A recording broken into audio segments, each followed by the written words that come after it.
Good morning, everyone. It's currently day 6 of me traveling through Teyvat scavenging for Primogems.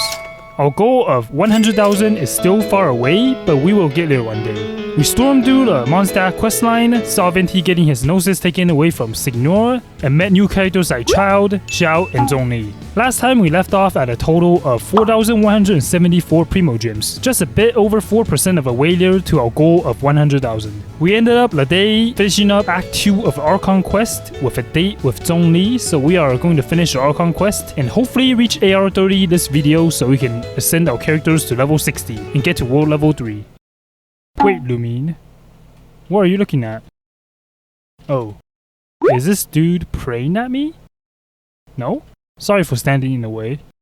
First, we went to collect our paycheck for the day. We first went to rescue an innocent bystander getting danced on by some elite trolls. After that, we bullied an abyss mage, then we destroyed the towers, and finally we ruined the family gathering, all for 60 Primogems. Thanks, Catherine. So we continued on the Liyue Archon quest. I had to go meet Ningguang in the Jade Chamber, so first we had to climb up to Mount Tianheng. We then went and beat up some Milliliths because they bullied Paimon. Some of you might not know, but we do not allow Paimon slander on this account since Paimon is friend, not food. Anyways, we met Kachin for the first time, and she told us how to get to the Jade Chamber. Thanks, Kachin. Before our audience with Ningguang, we first had to gather some materials for a present. We sacrificed a hydro slime and beat up some pesky treasure hoarders. Oh, there's a dude trapped in a cage. Don't worry, I'll rescue you. So after we rescued him, we finally got a present and can go meet with Ningguang at the Jade Chamber. We were then tasked to go look for some Fatuis. We found 3 of the Fatui enemies and had a bit of trouble beating them. The giant hammer bro was the easiest since I have Kaya and can destroy his shield easily, so I left him alive.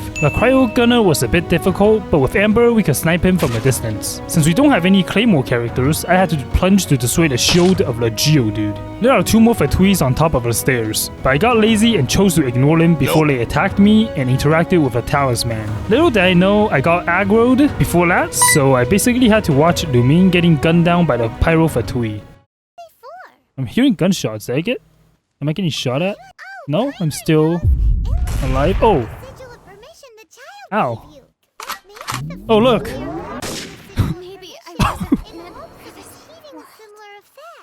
Paimon is just still talking to me!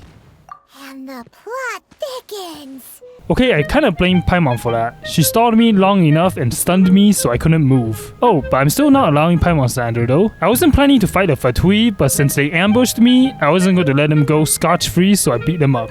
Next, I had to go back to meet Zhongli, but I don't know what's with my luck today, but let's just say Lumine is having Bennett luck. I think Lumine is having a very bad day today. I think she just got shocked by the lightning or something because she's out of a picture right now. Oh, there I am. Nope. After that, I made some flowers mad and met Coco Goat again, and headed back to Liyue Harbor. We met some Fatuis and headed to the Golden House. The whole boss fight was a child's play. I fought him solo with 1 character every week in past videos of mine with higher stakes, like if I die I will have to roll. So this wasn't too difficult for me. With Kaya I can basically beat Child easily since he doesn't resist any cryo attacks. So after beating up a Child, it's time for the Liyue final showdown with everyone. This fight was pretty long and a bit difficult if you don't have a healer. We had to survive for 7 minutes and protect the Adepti from the Fatuis. Luckily you get some buffs from the Adepti, so after I received those blessings, it was a pretty smooth sailing from there. After the battle, we went back to Northland Bank and met Signora once again. We discovered that Zhongli was a Geo Archon Morax all along. Even though we couldn't get revenge on Signora right now because of what she did to Venti, we can get her back by robbing the Fatui's bank.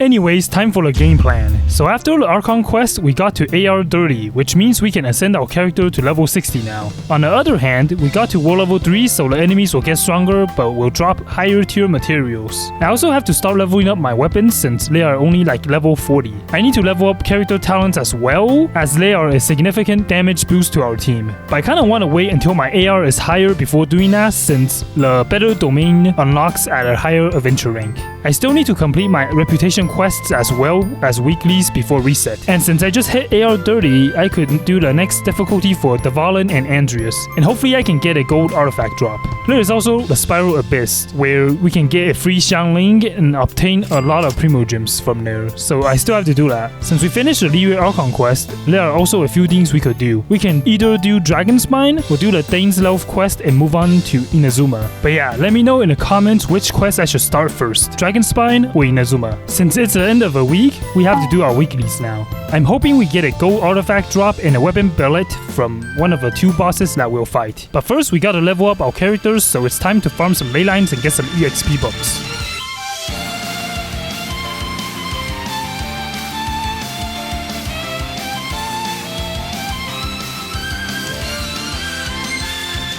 So the team members I want to dedicate myself to fighting the first weekly bosses are myself, Amber, Lisa, and Kaya. I don't have any healers, so this might be a challenge, but hopefully we don't run into too much of a problem. The first boss that we'll be fighting is Dvalin. This boss is also a solo-only challenge, so we can't call for help and rely on co-op. We don't have Venti with us this time, but the battle is similar to the one we did in the Mondstadt story. My strategy for this is to use Amber and apply Pyro on a boss, then use Lisa to do an overload reaction. As you guys can see, the shield gets depleted very quickly. It took me a solid 50 minutes to fight a boss because I don't really have any characters that can burst it while it's down. But we had one safe platform left before we beat it. We got a gold artifact drop, but it's HP stats. I might put it on Barbara once I get her since she benefits from HP. The next fight is Andreas, who I believe is more challenging. Since I'm not doing co-op this time because I want to challenge myself, this boss was more difficult in Dvalin. Andreas does a lot of attack that are pretty fast, and even has an undodgeable AoE attack, so we'll have to be careful. There was also another problem. Andreas has full immunity to cryo attacks, which means our strongest character at the moment, Kaya, can only use physical attacks against him. Without any healers and cryo, this fight is going to be challenging. After some struggles, I managed to take him into the second phase, where he doesn't move as much, so I could DPS him easier. Sadly, Andreas didn't drop any gold artifacts, so hopefully we get some next week. I also started the Mondstadt reputation quest and the bounties. We can get an extra Mora,